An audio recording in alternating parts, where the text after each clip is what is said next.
Meus amigos, deixa eu falar uma coisa para vocês. Jesus falou sobre o mercenário em João 10, versículo 12. Mas o mercenário que não é pastor, de quem não são as ovelhas, vê vir o lobo e deixa as ovelhas e foge.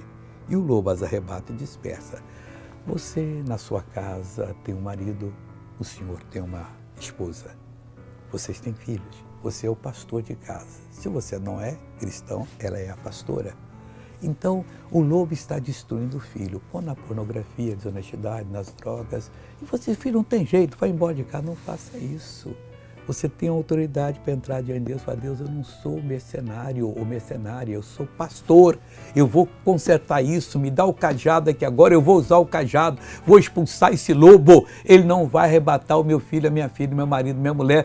Olha, Deus vai fazer coisas grandes através de você, mas tem que ser pastor em nome de Jesus de Nazaré. Veja essa pessoa abençoada. Eu não podia andar sozinho, andava assim, sem bengala, sem nada.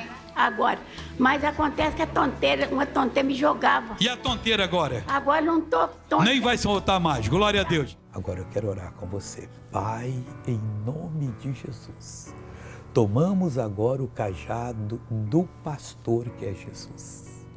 Essa fé, essa autoridade, esse nome, Pai, para poder destruir o mal que está tomando nosso filho, filha, marido, mulher, Deus que está tomando pai e mãe, que está tomando as nossas ovelhinhas. E dizemos agora: saia, seja agora desfeito todo o mal, em nome de Jesus Cristo.